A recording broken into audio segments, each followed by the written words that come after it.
소중한 나 무한 행복.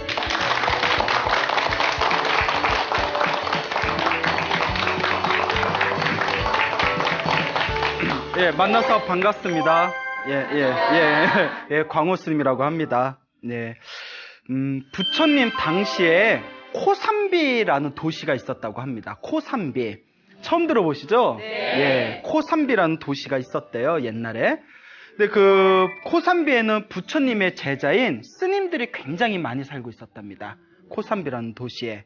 근데 코삼비에 있는 스님들이 굉장히 사소한 말다툼이 벌어졌대요. 아주 사소한 일로 말다툼이 벌어졌는데 그 사람의 말이란 게 그러지 않습니까? 말이 점점 커지는 거예요. 그래서 이제 또 말이 막 이 말 저 말 오고 가면서 다툼도 커지게 됩니다. 그러다가 나중에는 굉장히 걷잡을 수 없는 싸움이 펼쳐지면서 그 코삼비에 있는 스님들이 양쪽 파벌로 나누게 되어지고 서로 분열하게 되었다고 합니다. 부처님께서 경전을 보면 가장 경계하는 것 중에 하나가 부처님은 화합을 굉장히 소중하게 여기셨습니다. 화합이란 말을 소중하게 여기셨는데 그 우리가 부처님과 부처님께 가르침과 스님네께 귀합니다라는 표현 쓰지 않습니까? 그래서 불, 법, 승, 삼보에 귀합니다 하는데 이 승이 승가의 준말입니다. 승가. 인도 말로는 쌍가라고 해요. 쌍가. 예? 뭐 저기 어디에 무슨 상가 그거 말고 예? 이 불교에서 말하는 이 쌍가는 화합된 물이란 뜻이에요. 화합을 굉장히 중요시 여기셨는데 코삼비에 있는 스님들이 이제 분열을 하니까 부처님께서 사람을 보내십니다. 싸우지 말아라. 화합해라. 화해해라. 말 들어요, 안 들어요? 안 들어요. 부처님 말도 안 들어. 예? 왜 그래? 예? 예나 지금이나. 예? 그 중생들의 번뇌는 똑같아요. 부처님이 사람을 보내서 싸우지 말아라, 화해해라, 화합해라 했는데 말을 안 듣습니다. 그 부처님이 두 번째로 또 사람을 보내요. 예? 말을 안 들으니까. 화해해라, 화합해라, 싸우지 말아라. 두 번째 보냈는데 말 들어요, 안 들어요? 안 듣습니다. 부처님이 세 번째 보냅니다. 세 번째 사람을 보냈는데도 화해해라, 싸우지 말아라, 화합해라. 세 번째도 말을 듣지 않습니다. 참 중생들 지긋지긋하게 말 안 들어요. 예? 부처님의 제자이면서 스님이면서 말을 안 들으니까 자 뭐든지 이제 3세번이지 않습니까? 부처님께서 직접 나섭니다. 코삼비에 직접 다 나타나셔서 이제 스님들을 모아놓고 싸우지 말아라, 화해해라, 화합하라 라고 말씀을 하십니다. 근데 이 스님들이 말을 안 들어요. 이쪽 가서 부처님께서 싸우지 말아라, 너희들이 포용해라, 너희들이 좀 양보해라. 그러면 이 스님들이 부처님 저희 일은 저희가 알아서 하겠습니다. 부처님 피곤하실 텐데 저기 가서 그냥 좀 쉬십시오. 예? 이런 건방진. 예? 그러니까 또 이쪽은 말을 안 들으니까 또 저쪽 가서 너희들이 양보해라, 화합하라, 화해해라, 싸우지 말아라. 그쪽에서 뭐라고 해요? 부처님 자꾸 신경 쓰시면 부처님 스트레스 받아서 건강에 안 좋습니다. 저희가 알아서 해결할 테니 멀찌감치 떨어져 계십시오. 좀 쉬십시오. 이러는 거예요. 그 부처님이 다 그 싸우는 모습을 보고 그래서 항상 제가 이 부분을 보면서 느끼는 게 이렇게 중생의 번뇌가 깊구나. 예? 부처님이 세상에 출현하시고 부처님이 좋아서 출가한 스님들조차도 부처님 말을 이렇게 잘 안 듣는 이런 상황이 펼쳐질 때가 있구나라고 굉장히 이제 안타까웠던 적이 있습니다. 부처님께서 이제 당신의 다 싸우는 제자들을 보면서 참 여기는 번잡하고 혼란스럽고 편안하지가 않구나. 여기에 내가 굳이 있을 필요가 무엇이 있겠는가. 그 부처님께서 다음과 같이 말씀하십니다. 좋은 벗이 있으면 좋은 벗과 함께 그 길을 가라. 하지만 좋은 벗이 없고 어리석은 자들이 있다면 그냥 홀로 가라. 묵묵히 홀로 가라. 저 코끼리와 같이 묵묵하게 자기 길을 홀로 가거라 라는 말씀을 하셨습니다. 그래서 부처님께서 코삼비를 떠나서 깊은 숲속에 들어가십니다. 나는 저 어리석은 무리들과 함께하지 않겠노라. 차라리 내가 이 숲속에서 홀로 지내면서 오로지 내 마음을 편안히 다스리겠노라 결심하시고 숲속에 들어가시죠. 숲속에 다 들어가셔서 이제 혼자 계시지 않습니까? 예? 숲속에 딱 들어갔을 때 코끼리 한 마리가 있었대요. 큰 코끼리가 있었는데, 여러분 코끼리 보신 적 있으세요? 네. 예? 코끼리 아저씨는 뭐가 손이에요? 와, 다 아시네요. 예. 이 코끼리 아저씨가 부처님을 보고 짐승인데도 부처님의 거룩한 모습을 보면서 존경심을 일으킵니다. 예, 축생조차도, 짐승조차도 그 부처님한테 다 무릎을 꿇고 절을 올립니다. 서커스 출신인가? 예? 부처님한테 다 절을 올려요. 예? 그리고 부처님을 옆에서 시중을 합니다.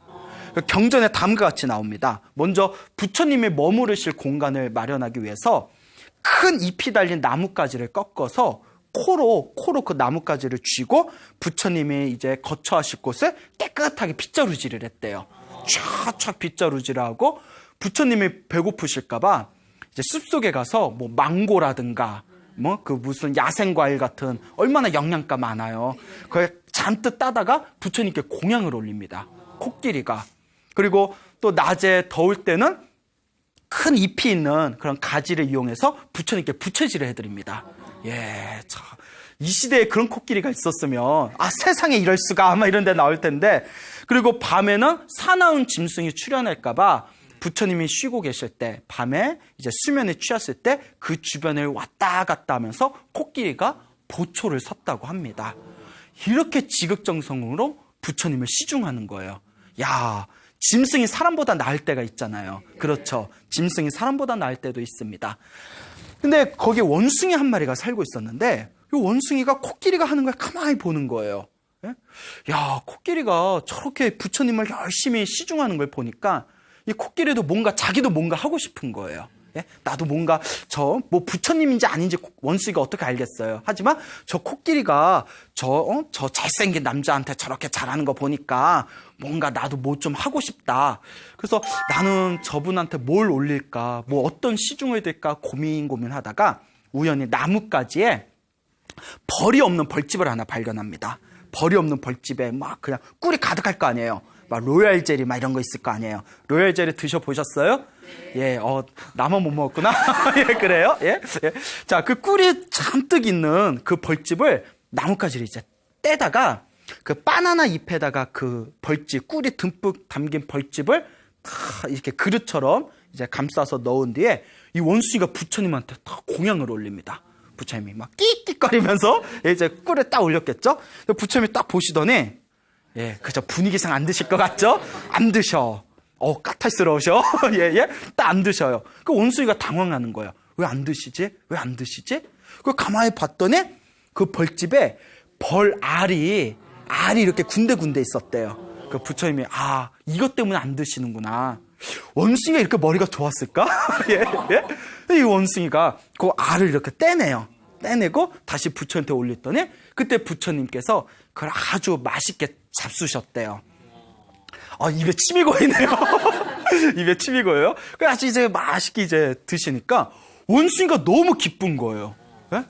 원숭이가 너무 기뻐서 나무 위에서 막 기뻐서 혼자 막 뛰어다니는 거예요. 막 뛰어다니다가 나무에서 떨어졌어. 예? 나무에서 떨어졌는데 밑에 뾰족한 나뭇가지가 있었는데 거기에 몸이 박혀서 죽어버렸대요. 죽었어. 부처님한테 뭘 올리고? 꿀을 올리고, 예? 좋아서 날뛰다가 떨어져서 죽었어요. 예? 차라리 올리지나 말지. 예? 아니, 죽었다는데 웃음이 나와요? 참 각박하네. 예?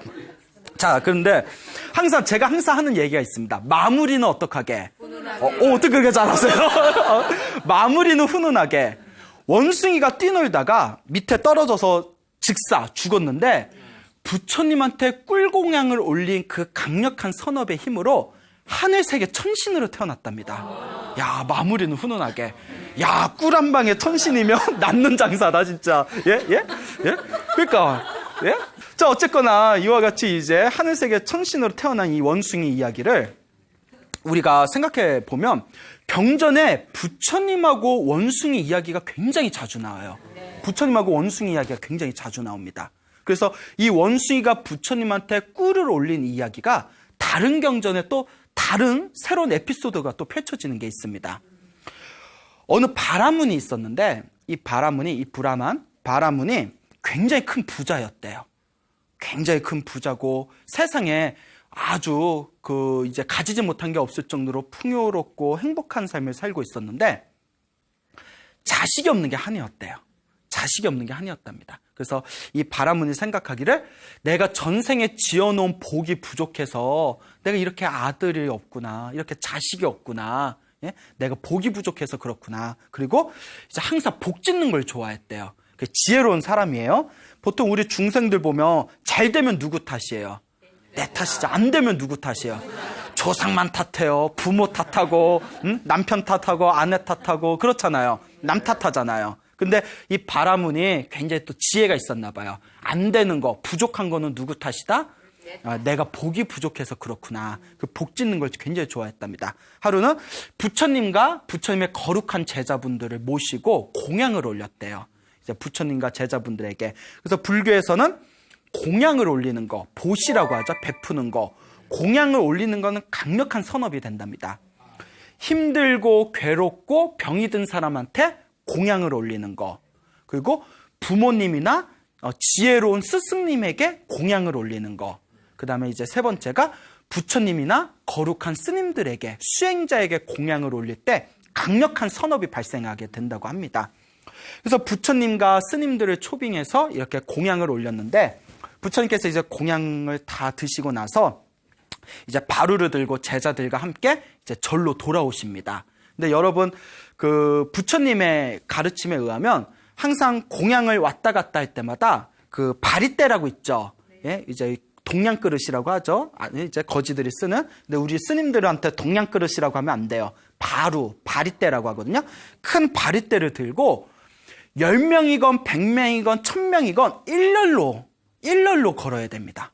뭔 얘기인지 아시죠? 그냥 서로 뒤섞여가지고 우왕좌왕 걷는 게 아니라 부처님이 맨 앞에 서시고 각 먼저 출가한 순서에 따라서 일렬로 서서 절대 주변에 두리번거리면 돼요, 안 돼요? 안 돼요. 절대 좌우를 두리번거릴 수 없습니다. 오직 일렬로 땅바닥을 보면서 마음을 챙기면서 다 일렬로 걷죠.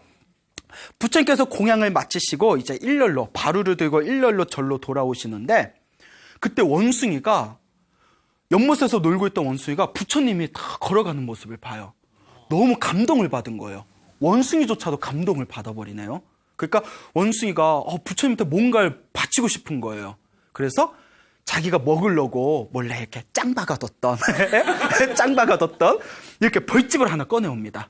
벌집을 꺼내와서 자기 딴에 그게 제일 소중한 거겠죠. 자기 먹으려고 부처님께 다 이렇게 공양을 올려요. 그 부처님께서 다 그 원숭이의 마음을 꿰뚫어 보십니다.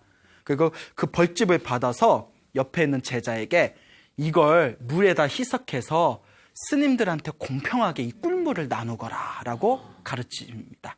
그래서 이제 그 부처님의 이제 건네준 벌집을 받아가지고 원숭이가 공양을 올린 거죠. 원숭이가 보는데 앞에서 그 벌집을 잘게 이제 뜯어내가지고 이제 물에 희석을 해서 거기 있는 부처님과 스님들에게 공평하게 꿀물을 이제 공양을 한 뒤에 이제 원숭이 앞에서 그걸 달게 마십니다. 그 원숭이가 너무 기쁜 거예요. 너무 기뻐요. 그래서 또 뭐 했을까? 예? 또 뭐 했을까? 또 뛰노라. 네? 또 좋아서 막 뛰노라. 예? 그 원숭이는 왜 그럴까? 예? 좋으면 아이 좋아라. 흐뭇하고 이제 집에 가서 조용히 쉬지. 또 좋다고 막 뛰어놀다가 연못에 빠져 죽었대요. 연못에 빠져 죽었대요. 예? 자, 근데 마무리는 어떡하게? 마무리는 훈훈하게. 자, 그 바라문이 항상 한 가지 고민이 있었다고 했죠. 뭐라고 했죠? 그 아들이 없는 거. 죽자마자 부처님께 공양 올렸던 강력한 선업의 힘에 의해서 그날 아침에 부처님께 공양을 올렸던 그 부잣집 바라문의 아들로 태어나게 됩니다. 예, 괜찮다. 예? 예? 자, 그래서 아들로 태어나고 나중에 이제 아버지의 사랑을 받으면서 잘 크다가 결국 이제 부처님, 이제 자기가 전생에 원숭이였을 때 부처님한테 꿀물을 올렸잖아요. 벌집을. 그때 인연으로 부처님의 제자가 되어서 나중에 깨달음을 얻은 큰 성자가 되었다라는 이야기가 부처님 경전에 이제 그것이 적혀 있습니다. 이렇게 부처님하고 원숭이가 인연이 깊어요. 그래서 원숭이가 부처님께 꿀을 올렸다. 벌집, 꿀을 올렸다. 이걸 사자성어로 원후봉밀이라고 부릅니다. 원후는 원숭이란 뜻이고요. 봉은 밭들봉, 밭이다라는 뜻이 있고요. 밀은 무슨 밀? 꿀밀입니다. 다 아는데 대답 안 하신 거죠? 네. 그래서 원숭이가 그래요. 꿀을 바쳤다. 부처님께 받들어 꿀을 올렸다라는 원우 복밀의 이야기가 있습니다. 재밌죠? 네. 원숭이 이야기가 또 하나 또 있어요. 굉장히 경전에 많은데 머나먼 과거 전생에 어느 부처님께서 나무 밑에서 탁 앉아서 깊은 선정에 드셨다고 합니다. 나무 밑에서 이렇게 깊은 선정에 드셨는데 그 나무 밑에서 부처님께서 수행을 하고 계실 때 그 숲에 500마리의 원숭이들이 있었대요. 500마리의 원숭이들이 있었는데 이 500마리의 원숭이들이 그 나무 밑에서 수행하는 부처님을 보면서 마음에 잔잔한 감동을 느낀 거예요. 축생일지언정 마음에 싹 감동이 느껴지면서 이 원숭이들이 서로 이제 회의를 합니다. 야, 저 거룩한 분에게 우리가 뭔가 대단한 거, 엄청 좋은 걸 공양 올리고 싶은데 뭘 드리면 좋을까? 자기들 또 꿀? 예. 부처님 당 걸리겠다. 자, 꿀을 올릴까? 예? 뭐 음식 바나나를 올릴까? 뭘 올릴까? 그러니까 이제 회의를 하면서 부처님한테 세상에서 가장 좋은 것을 올리자. 세상에서 가장 좋은 게 뭘까 고민하다가 그날 밤 늦게까지 서로 회의를 했대요. 원숭이들이. 근데 이제 밤이 되니까 하늘에 딱 보름달이 떴대요. 보름달이 딱 떴을 때 그 보름달이 거기에 큰 저수지가 있었는데 저수지 잔잔한 그 저수지의 한가운데 보름달이 환하게 이렇게 그림자가 뜨더래요. 여러분 그 물결에 환하게 뜬 그 보름달 달 그림자 보신 적 있으세요? 네. 굉장히 아름답잖아요. 네. 그 원숭이들이 무슨 생각을 하냐면 하늘에 있는 보름달은 우리가 따기가 힘들지만 저 연못, 저수지에 있는 보름달은 우리가 꺼낼 수 있을 것 같다. 야, 저거 꺼내다가 세상에 저것보다 더 환한 게 어딨냐. 저걸 꺼내다가 우리가 공양을 올리자 이러는 거예요. 그러니까 짐승은 짐승이에요. 예? 그 원숭이들이 이제 쏙닥쏙닥거려요. 야, 여기서 저기까지 거리가 엄청 먼데 야, 저기까지 우리가 어떻게 보름달을 저 달을 떠오냐 이렇게 고민하다가 500마리잖아요. 대장 원숭이가 꾀를 내요. 큰 나무가 저수지 있는 데까지 다 이렇게 드리워져 있으니까 우리가 500마리니까 한 마리에 한 마리씩 나무에 팔을 걸고 한 마리의 팔을 또 한 마리가 걸고 그 한 마리의 팔을 또 한 마리가 걸으면 500마리가 다 줄을 쓰잖아요. 그러면 저기까지 손이 닿을 거다. 그러니까 저 아름다리 큰 저기 나무에 우리 500마리가 하나씩 매달려가지고 팔로 서로가 이어서 밧줄처럼요. 저걸 이제 따자 이렇게 이제 꾀를 냅니다. 예? 말이 돼? 나도 이거 말해놓고 이상해. 하여튼 그래서 큰 나무에 이제 500마리가 한 마리씩, 예? 500마리 한 마리가 나무를 잡고 그 나무를 잡고 있는 팔에 또 한 마리가 잡고 그 한 마리의 또 팔에 다른 한 마리가 잡고 500마리가 다 이렇게 줄을 서로가 팔을 잡아서 그 보름달 있는 데까지 손이 대롱대롱 닿게 됐어요. 허공에서 이렇게 쫙. 그래서 대장 원숭이가 자 이제 건지면 된다 하고 물에다 풍덩 손을 넣는데 보름달 떠져요 안 떠져요? 안 떠지죠. 지혜로운 사람은 한번 해보고 안 되면 포기할 줄도 알아야 돼요. 알겠죠? 여러분 옛날 사람들은 똑똑한 사람보단 우직한 사람을 좋아한다고 했잖아요. 네. 너무 우직하면 민폐야. 뭔 얘기인지 알죠? 너무 우직해도 민폐. 좀 다른 것도 진로를 설정할 줄도 알아야지. 내 아는 분 중에 그런 분이 있어요. 어느 불자님이 스님 상담 좀 할게요 이러세요. 아, 예, 왜 그러세요? 아니 우리 아이가 있는데 어렸을 때부터 그렇게 공부를 잘했는데 애가 맨날 자기는 이제 뭐 사법고시 본다, 뭐 행정고시 본다 맨날 고시 공부만 하고 나이가 이제 처음에는 아들을 믿어서 20대, 30대 초반까지는 뒷바라지 다 해줬대요. 자기도 이제 늙어서 힘이 없는데 아들이 이제 30대 후반이 돼가는데 결혼도 안 하고 맨날 도서관에서 공부만 한다고 취직 좀 했으면 좋겠다고. 이럴 때 제가 우직한 거 보니 성공하겠네요 이랬으면 그건 얼마나 또 속이 터지겠어요. 그렇죠. 그러니까 때로는 우직함이 민폐가 될 수도 있어요. 그럴 때는 굉장히 이제 남 얘기 같지 않듯이 굉장히 리액션이 좋아요. 예?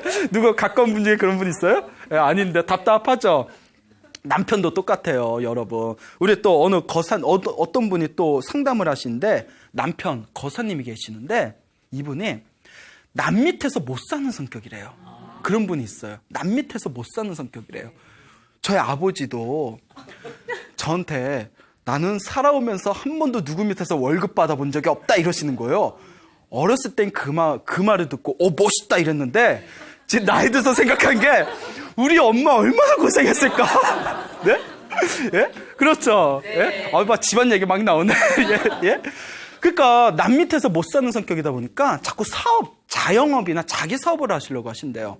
근데 잘 돼요, 안 돼요? 잘 안 되다 보니까 속이 터져 죽겠대요. 예? 그래서 이제 우직함이 민폐가 될 때가 있구나. 그렇죠. 원숭이의 대장도 똑같아. 몇 번 해보고 안 되면 빨리 이제 집으로 돌아가야지. 안 되네? 될 때까지 해보자고 계속 하는 거예요. 수천 번, 수만 번을 했대요. 네? 다리 이제 질 때까지. 계속 하다가 500마리가 팔에 힘이 떨어져서 저수지에 다 퐁당 빠집니다. 그 이싸여 다 죽었답니다. 다 죽었대요. 이게 불교 우화에 나오거든요. 500마리의 원숭이가 물에 뜬 보름달을 이렇게 퍼 올리려다가 결국 빠져서 죽은 이 이야기를 가리켜서 세속 사람들은 이 이야기만 딱 따서 원숭이의 어리석음에 대해서 얘기합니다. 그거 우리 인간들도 우리 중생들도 이 원숭이와 같이 어리석은 삶을 살고 있는 게 아닌가. 예? 마치 물에 뜬 달은 허상이거든요. 실체가 있어요, 없어요? 실체가 없는 걸 자꾸 쥐려고 하니까 쥐어져요, 안 쥐어져요? 우리 중생도 실체가 없는 자기가 스스로 만든 환상에 갇혀서 그걸 이루겠다고 쓸데없는 집착과 노력을 하고 있지는 않는가. 예? 이와 같이 우리 중생들을 원숭이의 이야기에 빗대서 비판을 하고 있습니다. 자, 근데 마무리는 어떡하게? 훈훈하게. 저는 훈훈한 걸 좋아해요. 그래서 저는 미남이네요라는 말은 솔직히 못 들어봤어요. 근데 훈남이네요라는 말을 들어봤어요. 예? 예? 표정이 안 좋네. 예. 아니, 저도 지금 나이가 좀 들어서 그렇지 저도 젊었을 때는 귀엽단 말 많이 들었어요. 고마워요. 고마워요. 예, 고마워요. 근데 지금은 아니죠. 저도 이제 나이가 이제 옛날 같지 않아서. 자, 어쨌거나 항상 이제 옆길로 빠지네요. 이야기가 자꾸.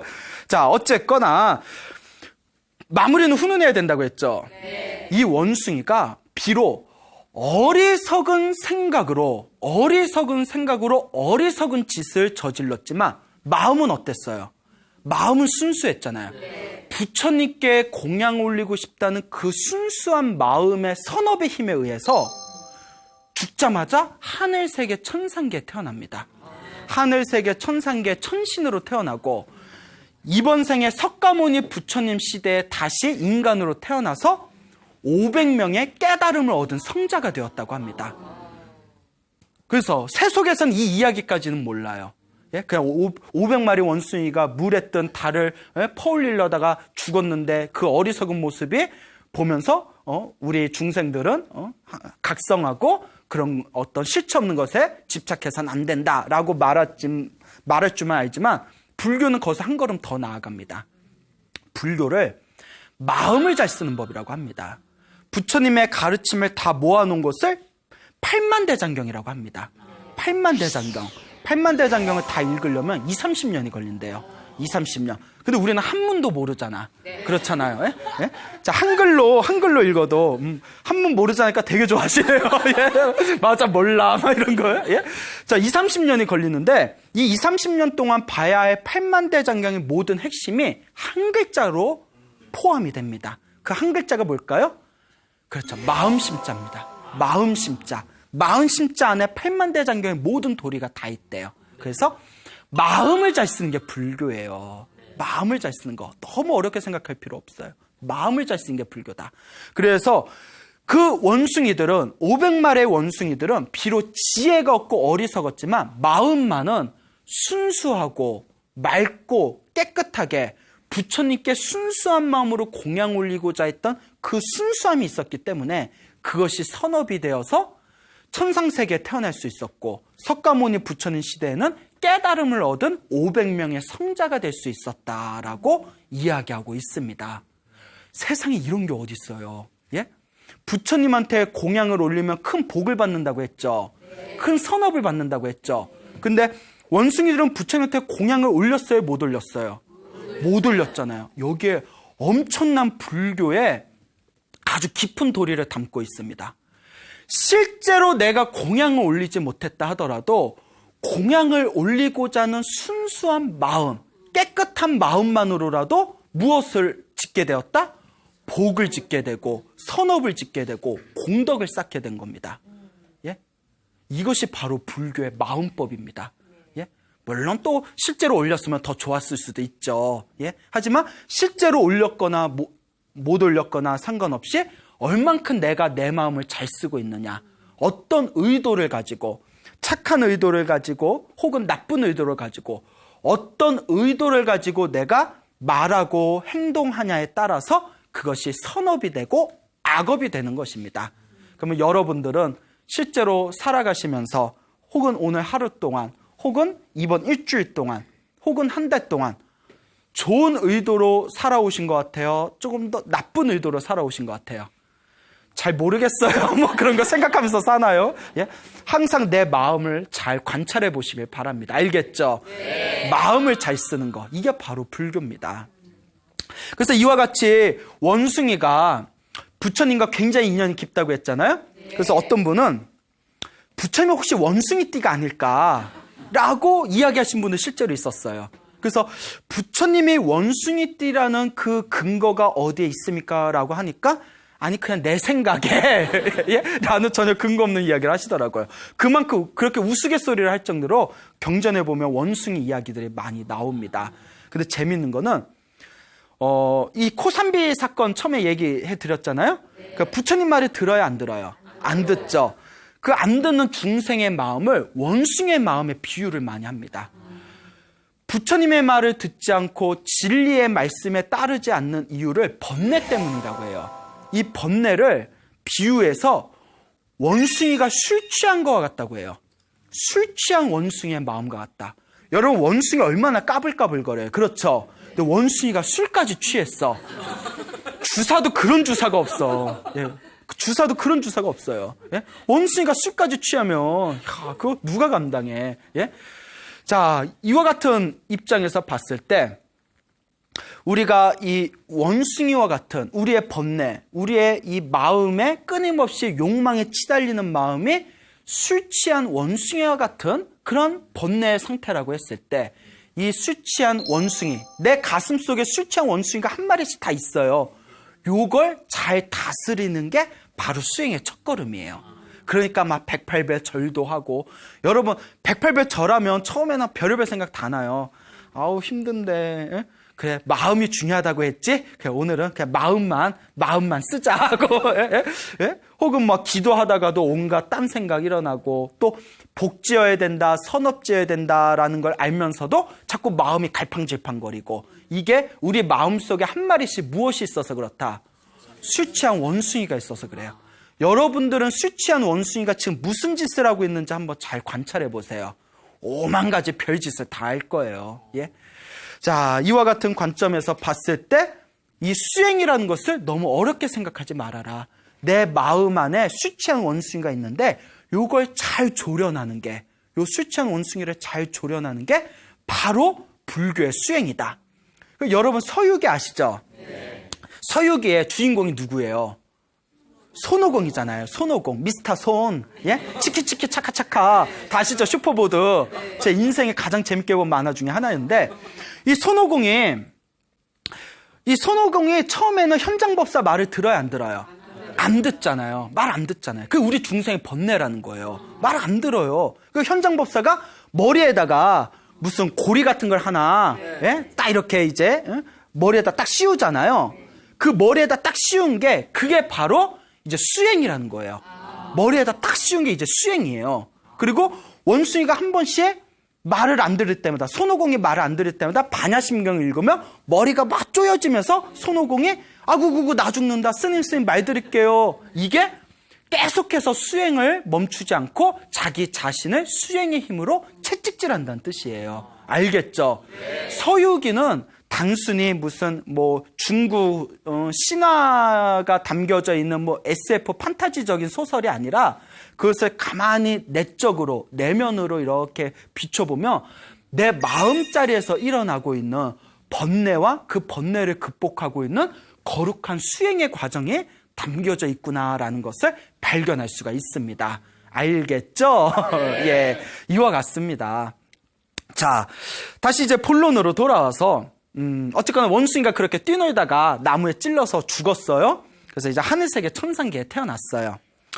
자, 그러다가 이제 3개월이 흐릅니다. 그렇게 이제 코끼리의 시중을 들면서 3개월을 흘렸을 때 신도들이 코산비에 있는 스님들한테 아니 부처님은 어디 계셨는데 왜 이렇게 얼굴을 뵙지 못하냐고, 부처님 어디 계시냐고 이러니까 부처님께서 잠시 뭐 숲속에 들어가셨다 말씀들 얼버무리는 거예요. 근데 하늘로 손을 가리라 이런 말 있잖아요. 그렇죠. 하늘로 손을 가릴 수 있겠느냐, 이게 소문이 쫙 난 거예요. 부처님께서 스님들 싸우는 걸 말렸는데 스님들이 말을 안 들으니까 부처님께서 우리 편으로 뻑 돌아서 빡 돌아서 부처님께서, 근데 부처님이 화를 내세요 안 내세요? 부처님이 화를 내실 리가 없죠. 부처님께서 이 어리석은 자들과 함께 할 필요가 없겠구나 하고는 홀로 숲속에 들어가셨다, 이렇게 이제 소문이 나게 됩니다. 그러니까 신도들이 화가 난 거예요. 거룩하신 부처님의 말씀을 따르지 않는 저런 스님들을 우리가 무엇하러 공경하랴. 그리고 다음과 같이 신도들끼리 회의를 합니다. 저 코산비 스님들한테는 공양도 올리지 말고 인사도 하지 말고 아는 척도 하지 말자. 그러니까 이제 스님들이 맨날 이제 마을에 가서 탁발을 받아오는데 공양이 또 끊긴 거예요. 그래서 이제 평소에 막 반갑게 인사하던 신도들도 완전 안면 무시하는 거예요. 그러니까 신도들도 이제 다 뒤를 도니까 그때서야 스님들이 정신이 바짝 차린 거예요. 코산비 도시의 스님들이 야, 이러다 우리 굶어 죽겠다. 그러니까 배고파 봐야 돼. 배고파야 정신을 차리네. 우리 이러다 큰일 나겠다. 그러니 빨리 부처님을 다시 모셔오자. 그래서 코산비의 스님이 부처님의 이제 수제자인 사리불 스님과 아난 스님을 이제 모시고 그 숲속에 찾아갑니다. 숲속에 찾아가요. 그리고 부처님께 다들 막 울면서 절하고 울면서 참회하고 용서를 간청합니다. 부처님 잘못했습니다. 저희가 너무 어리석었습니다. 부디 용서해 주시고 다시 중생들이 있는 곳으로 나와 주십시오. 부처님이 다 보면서 나 안 가. 나 왕삐짐. 아쉬우니까 나 부르냐? 내가 만만해 보이지? 이러면 또 돼요 안 돼요? 안 되죠. 부처님은 우리하고 틀려요. 알겠죠? 부처님께서 다음과 같이 말씀하십니다. 이 어리석은 자들이요, 다음과 같은 이야기를 들려주십니다. 머나먼 과거 전생에 장수왕이 있었대요. 이 장수왕, 우리 고구려 시대 장수왕 말고요, 머나먼 과거 시대 장수왕이 있었는데 아주 성품이 훌륭하고 인품이 뛰어나서 백성들을 잘 다스렸답니다. 근데 옆 나라에 범의 왕이라는 굉장히 흉폭한 왕이 그 나라에 이제 점쟁을 선포하고 침범을 합니다. 침공을 해서 장수왕을 붙들고 그 나라를 빼앗습니다. 범의 왕이. 그리고 장수왕을 아주 잔인한 방법으로 처형을 합니다. 그래서 장수왕이 죽으면서 자기의 어린 왕자를 부르고 그 왕자를 몰래 탈출시키면서 다음과 같이 부탁합니다. 나의 아들아, 왕자여, 절대 복수하지 말아라. 원한은 원한으로 사라지지 않는다. 원한은 원한으로 풀 수가 없다. 원한은 오직 자비만으로 사라지게 된다. 그러니 복수하지 말아라. 간곡하게 부탁을 하고는 이제 왕자를 이제 탈출시키고 자기는 잔인하게 처형을 당합니다. 근데 자식 입장에서 참을 수 있어요, 없어요? 이 어린 왕자가 복수를 꿈꿉니다. 복수를 꿈꿔요. 그래가지고 이제 자신의 신분 세탁을 깨끗하게 해요. 신분 세탁을 깨끗하게 해서 그 범의 왕의 이제 밑에 신하로 들어갑니다. 그 차곡차곡 이제 이력을 쌓아가지고 나중에는 그 범의 왕의 최측근이 됩니다. 그 범의 왕은 자기가 죽인 장수왕의 아들이라는 걸 모르고 자기의 최측근의 신하로 두게 돼요. 하루는 이제 범의 왕이 신하들을 데리고 사냥을 나갑니다. 사냥을 나갔을 때 이제 최측근이었던 그 왕자가 이제 그 범의 왕 옆에서 이제 시중을 들다가 이제 군사들과 떨어지게 돼요. 이 범의 왕이 사냥을 하다 너무 피곤해가지고 내가 지금 피곤해서 좀 쉬어야겠다 하고는 그 왕자의 무릎에 베개로 삼아서 딱 누워서 코를 골면서 잠에 들어가게 됩니다. 복수할 기회잖아요. 그래서 이 장수왕의 아들이었던 이 왕자가 칼을 빼어듭니다. 칼을 빼고 이제 목을 찔러서 죽이려고 딱 들고 쳐 죽이려는 순간 죽여요, 못 죽여요? 여기서 그냥 막 죽이려는 순간 아버지의 유언이 떠오릅니다. 복수하지 말아라. 원한은 원한으로 사라지지 않는다. 자비만이 원한을 사라지게 할 수 있다. 복수하지 말아라. 그러니까 눈물을 흘리면서 결국 칼을 못 내리쳐요. 우리 같으면 어떻게 했을까? 능지 처참을 시켜버리다. 그러니까 탁 칼을 놓고 울면서 범의 왕을 이제 깨웁니다. 그 범의 왕이 탁 이제 깨운 뒤에 자기의 이제 신분을 얘기합니다. 그대가 나라를 침범해서 그대가 죽였던 장수왕의 아들이 바로 나다. 그래서 너를 죽이려고 했는데 이러이러해서 여차여차해서 아버지의 유언 때문에 너를 죽이지 않는다. 다 이 이야기를 하니까 그 흉폭한 범의 왕조차 부끄러움과 함께 마음의 감동을 느낍니다. 그렇죠. 이 이야기를 듣고 나를 죽일 수 있는 상황에서도 죽이지 않은 그 상황에서 감동을 느끼지 않는 사람이 있다면 그건 사람이 아니에요. 그건 짐승이에요. 그거는 사이코패스야. 네? 사이코패스. 그렇잖아요. 네? 네? 그렇잖아요. 근데 의외로 막 사기 있죠. 책, 역사서. 사기라든가 뭐 그런 이 세계의 역사서들 보면 권력자 중에 사이코패스들이 많았어요. 예를 들어 저 사람이 나를 살려준 걸 알면서도 저 사람을 두면 계속 후환이 될지도 몰라 하고 몰래 다 죽이고 이런 거 많잖아요. 역사를 보면 자식이 아버지를 죽이고 아버지가 자식을 죽여서 왕위 찬탈하는 내용이 많잖아요. 예? 그러니까 이 역사의 권력자들 보면 굉장히 우리 정상적이지 못한 사람들이 간혹 있는 것 같습니다. 이 범의 왕이 부끄러움과 감동을 느끼더니 눈물을 흘리면서 그 장수왕의 아들 왕자에게 절을 합니다. 내가 이렇게 어리석고 이렇게 어리석은데 정말 미안합니다 하고 마음에서 우러나는 사죄를 하고는 자기 딸하고 결혼을 시켜요. 딸하고 결혼을 시키고 자기가 뺏었던 나라를 돌려줘요. 내가 이걸로 내가 죄를 씻을 수는 없지만 내 딸을 가지고 이 나라를 가지십시오. 그러니까 딸 하나에 나라 하나. 1+1? 1+1? 아버지한테 좀 미안한데, 아버지한테 좀 미안하긴 해요. 그래요. 한테 1+1? 그런데, 무슨 세일 기간도 아니고, 특가인가. 이 범의 왕이 죽으면서 자기 나라까지 자기 사위인 장수왕의 아들에게 자기 나라까지 다 줍니다. 그러니까 딸하고 결혼하고 나라 2개를 동시에 다스리는 왕이 된 거예요.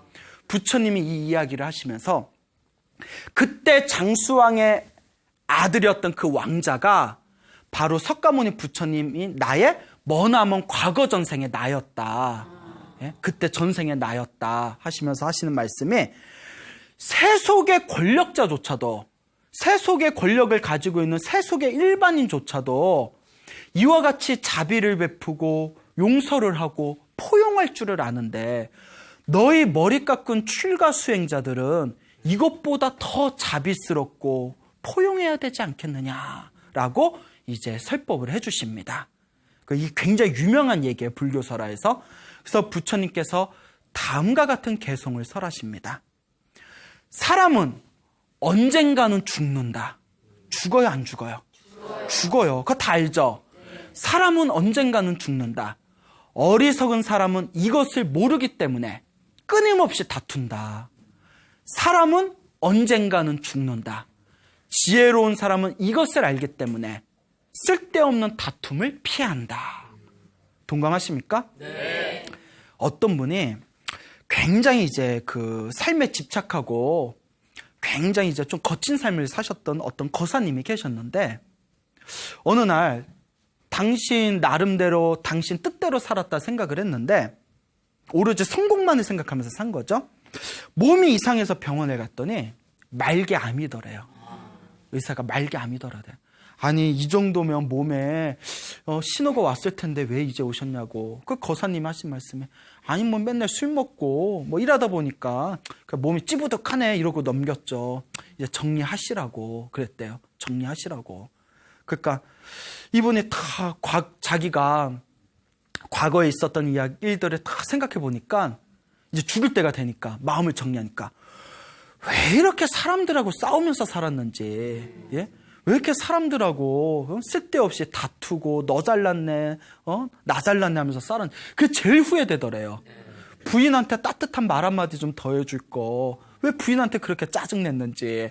이제 와서, 예? 조금 주변에 있는 사람들한테 조금 더 웃으면서 대할 걸. 어차피 죽을 거 생각하니까 모든 게 다 허무하더래요. 좋은 기억만 안고 갈 걸. 그분이 그렇게 후회하면서 마지막 마무리를 잘 하셨대요. 예? 사람은 언젠가는 죽습니다. 어리석은 사람은 이것을 모르기 때문에 생각을 못 하는 거죠. 예? 몸으로 안 와닿는 거죠. 그러니까 끊임없이 싸우는 거예요. 사람은 언젠가는 죽습니다. 지혜로운 사람은 그것을 알기 때문에 쓸데없는 다툼을 피한다는 겁니다. 동감하시죠? 네. 부처님이 이와 같이 설법을 하시고는 이제 마을로, 도시로 돌아가시고자 합니다. 코끼리가 따라오는 거예요. 코끼리가 다 따라오니까 부처님께서 다음과 같이 말씀하십니다. 코끼리야, 인간 세상은 거칠고 험한 사람들이 많다. 네가 나를 따라와도 네가 해를 입을 수가 있다. 우리의 인연은 여기까지다. 숲에서 잘 지내거라. 그 부처님께서 제자들과 마을로 떠나는 모습을 끝까지 바라보면서 코끼리가 꺼이꺼이 울었대요. 울다가 죽는 거 좋아하시네. 목숨이 끊겨 죽습니다. 그 슬픔 때문에. 그래서 나중에 사람들이 왜 죽었나 하고 배를 갈라봤더니 창자가 다 조각나 있더래요. 그 슬픔 때문에. 근데 마무리는 어떡하게? 자, 코끼리도 무엇으로 태어났다? 천상세계 신으로 태어나서 아주 큰 행복을 누리며 살았다라는 이야기가 나오고 있습니다. 오늘의 이야기는 크게 두 가지입니다.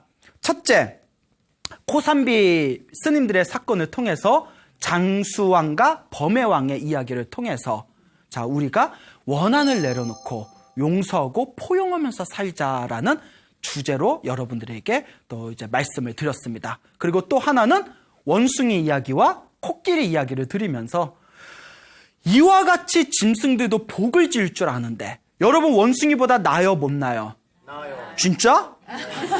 코끼리보다 나요 못 나요? 나요. 낫죠. 원숭이와 코끼리 같은 짐승도 복을 지을 줄 아는데 하물며 우리 인간은 우리 불자들은 얼마나 더 열심히 복을 짓고 선업을 짓고 공덕을 지어야 되지 않겠느냐라는 이야기가 되겠습니다. 맞습니까? 네. 예, 그렇죠? 네. 자, 여러분 행복하게 살고 싶습니까? 네. 행복한 삶을 창조하고 싶습니까? 네. 복을 지으십시오. 선업을 지으십시오. 공덕을 쌓으십시오. 복과 선업과 공덕의 힘이 여러분들을 진정한 행복의 길로 이끌어 줄 것입니다. 오늘 여기서 마치겠습니다. 소중한 나 무한 행복.